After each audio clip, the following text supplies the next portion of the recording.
जय हिंद। बिहार पुलिस का जो अभी एग्ज़ाम होने वाला है उसके लिए आज हम लोग ज्ञान बिंदु जीएस एकेडमी पटना का ऑफलाइन टेस्ट का सेट नंबर 5 देखेंगे। 4 सेट हो चुका है, आप लोग प्ले लिस्ट में जाके देख लीजिएगा। इससे आप लोगों को आने वाले जो एग्ज़ाम है बिहार पुलिस का, इसमें बहुत ही बेनिफिट होगा।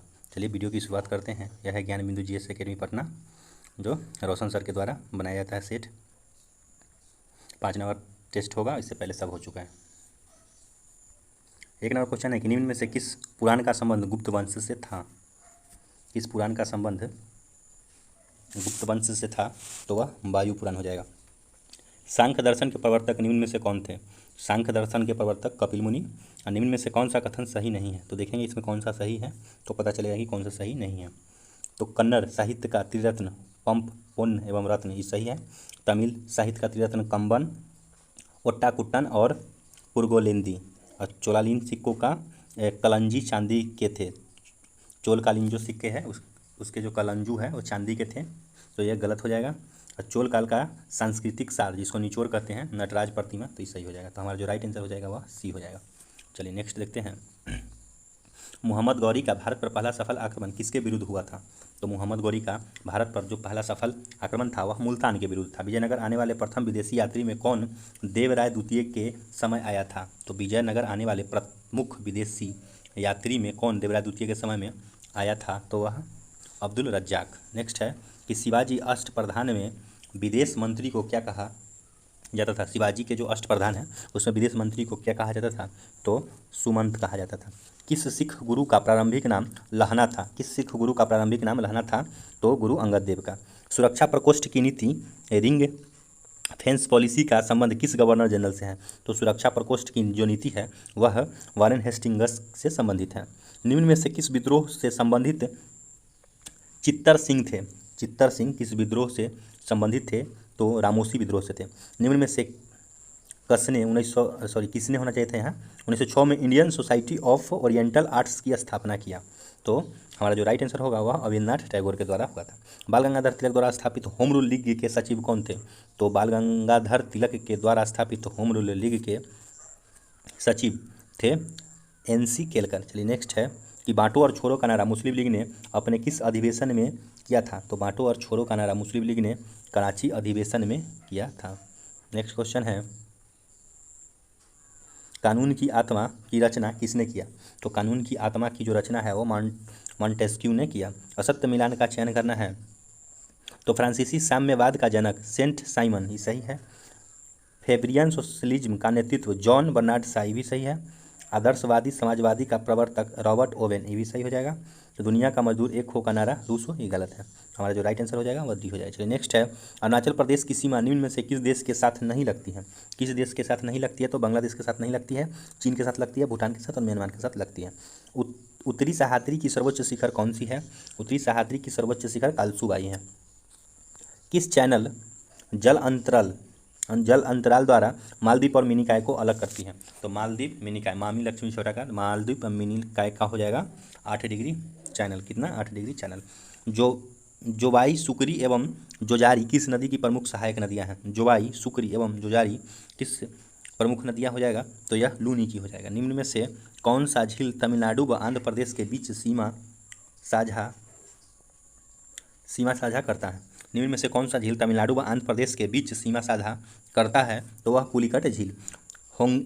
होगेन कक्कल, भारचुक्की एवं बालमुरी जलप्रपात किस नदी पर अवस्थित है?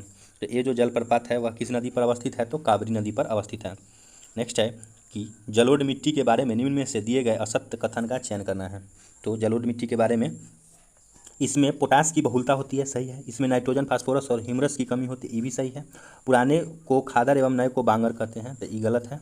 और उर्वरता की दृष्टिकोण से काफ़ी अच्छी है, तो सही है। पुराने को खादर और नए को बांगर, ये गलती है। चलिए नेक्स्ट है असत्य मिलान का चयन करना है। इसमें 22 नंबर क्वेश्चन है, तो ये कूट के अनुसार बनाना होगा। जैसे केंद्रीय कपास अनुसंधान केंद्र, उसके बाद है चाय अनुसंधान केंद्र, उसके बाद है कॉफ़ी अनुसंधान केंद्र, उसके बाद है तिलहन अनुसंधान केंद्र। तो अगर हम इसको मिलाएंगे तो हमारा जो राइट आंसर हो जाएगा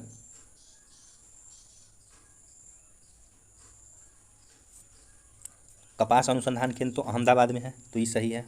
नहीं, कपास अनुसंधान केंद्र यही गलत हो जाएगा। और चाय अनुसंधान केंद्र जोरहाट जिला असम, ठीक है। कॉफ़ी अनुसंधान चिकमंगलुरु, ये भी सही हो जाएगा। और भारतीय तिलहन अनुसंधान संस्थान हैदराबाद, ये भी सही हो जाएगा।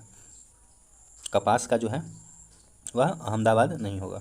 चलिए नेक्स्ट देखते हैं। राजस्थान की देगाना किस खनिज पदार्थ के लिए प्रसिद्ध है? तो राजस्थान की जो देगाना है वह टंगस्टन के लिए है।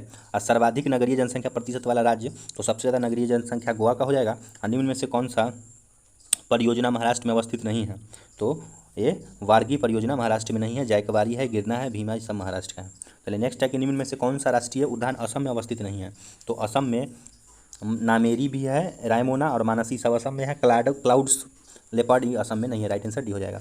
मूल अधिकारों से संबंधित निम्नलिखित निर्णयों का सही क्रमानुक्रम क्या होगा? कूट का अनुसार इसको सजाना है। तो हमारा जो राइट आंसर हो जाएगा वह हो जाएगा कि बेरूबारी बनाम भारत संघ, उसके बाद होगा गोलकनाथ बनाम पंजाब राज्य, उसके बाद होगा केशवानंद भारती बनाम केरल राज्य, और उस अंत में हो जाएगा मिनर्वा मिल्स बनाम भारत संघ। तो हमारा राइट आंसर ये हो जाएगा। चलिए नेक्स्ट क्वेश्चन देखते हैं।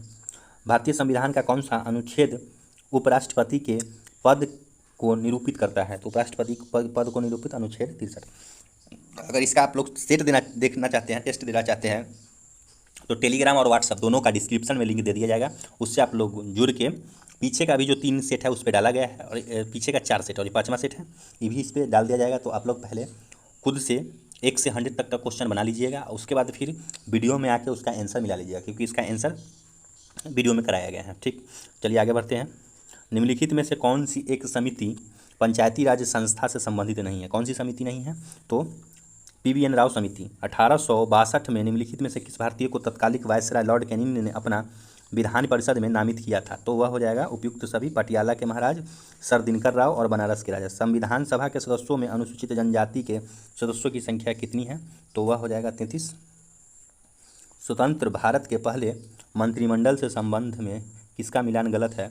तो रेलवे जॉन मथाई, यह गलत है। बाद बाकी श्रम मंत्री जगजीवन राम, रक्षा बलदेव सिंह और विधि मंत्री जोगेंद्र नाथ मंडल हो जाएगा। चलिए मिलान करने वाला है, कूट के अनुसार दिया हुआ है। तो भाग 11, 15, 17, 18 और 20 सभी का कूट के अनुसार बताना है। 33 नंबर क्वेश्चन का जो हमारा राइट आंसर हो जाएगा वह हो जाएगा डी। राइट आंसर हो जाएगा डी, मिला लीजिएगा। चलिए नेक्स्ट है कि निम्नलिखित में से कौन सा महासागरीय धारा हिंद महासागर से संबंधित है? तो हिंद महासागर से अग्लुहास धारा हो जाएगा। और राष्ट्रपति की उसके कार्यकाल के अनुसार व्यवस्थित करना है। हमेशा इस टाइप का क्वेश्चन पूछा जाता है व्यवस्थित करने वाला। तो हमारा जो राइट आंसर हो जाएगा, पहले जाकिर हुसैन हो गए, उसके बाद बीबी गिरी, और उसके बाद ज्ञानी जैल सिंह, उस लास्ट में के आर नारायण, बी नंबर हो जाएगा। चलिए नेक्स्ट है, डियागो गार्सिया कहाँ स्थित है? तो डियागो जो गार्सिया है वह हिंद महासागर में स्थित है। निम्नलिखित में से किससे स्वर्ण द्वार का नगर कहा जाता है? स्वर्ण द्वार का जो नगर है सैन फ्रांसिस्को को। और निम्नलिखित में से कौन भारत के प्रधानमंत्री बनने से पहले मुख्यमंत्री नहीं थे? तो वह चंद्रशेखर। भारत में सबसे अधिक जैव विविधता संपन्न क्षेत्र कौन सा है? तो वह हो जाएगा पश्चिम घाट। नेक्स्ट है कि भारत में प्रोजेक्ट टाइगर नामक कार्यक्रम कब से प्रारंभ किया गया? तो यह हो जाएगा 1973 में। अम्ल वर्षा के लिए निम्न में से कौन सा ज़्यादा उत्तरदायी है?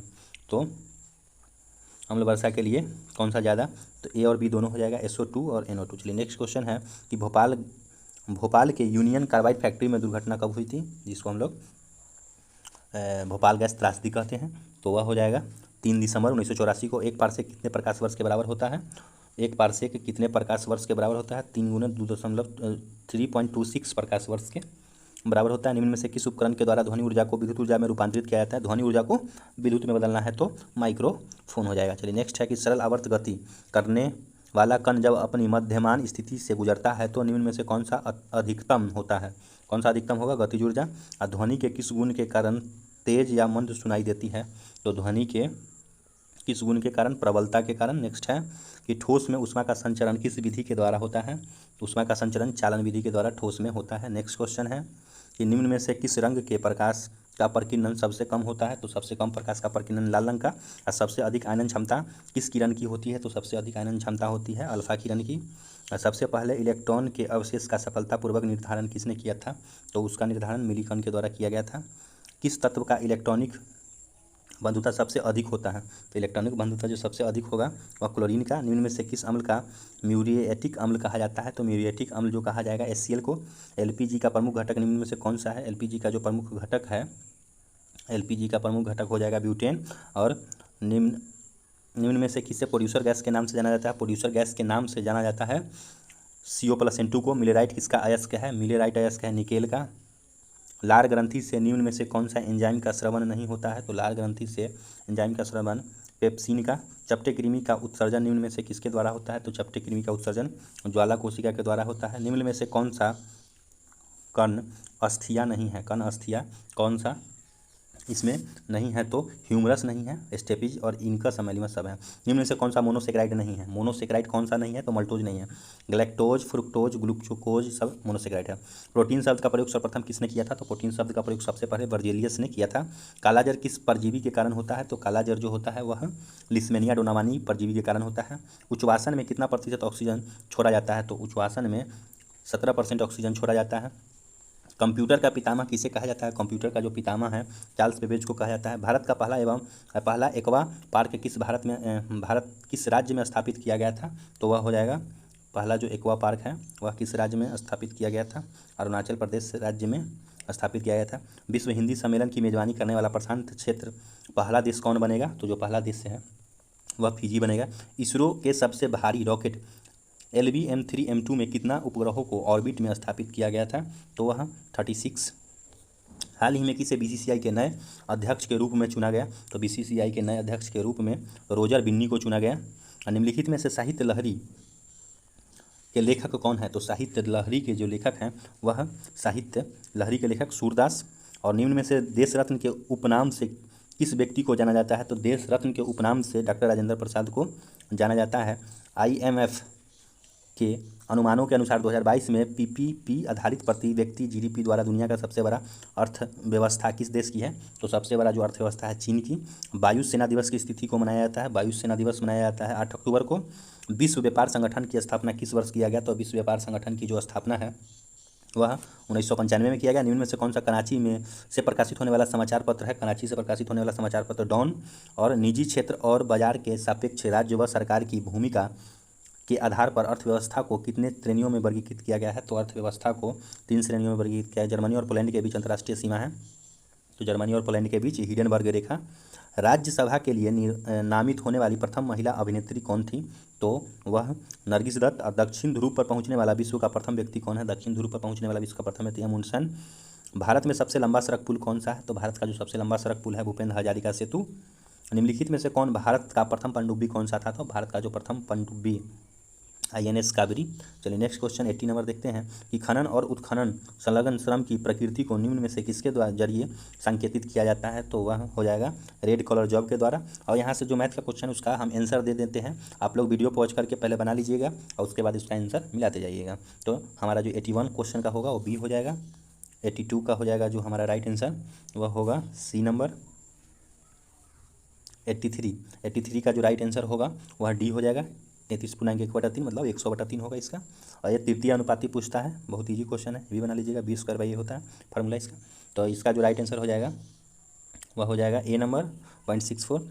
85 का हो जाएगा C नंबर। 86 का भी हो जाएगा C नंबर। नेक्स्ट है 87 का जो राइट आंसर होगा वो भी C हो जाएगा 3:1। और 88 का ट्रिगोमेट्री का क्वेश्चन है, इसका जो राइट आंसर हो जाएगा वह 3/4। 89 का हो जाएगा, इधर है इसका ऑप्शन, क्वेश्चन देख लीजिएगा। 89 का जो हो जाएगा हमारा राइट आंसर 89 का हो जाएगा D। और 90 का हो जाएगा A। चलिए नेक्स्ट क्वेश्चन यहाँ से है हिंदी का। निम्नलिखित वाक्यों में अशुद्ध वाक्यों को पहचानना है, जो गलत है उसको पहचानना है। तो देखिए, श्रीमती गांधी भारत की प्रधानमंत्री थी, तो ये तो सही है।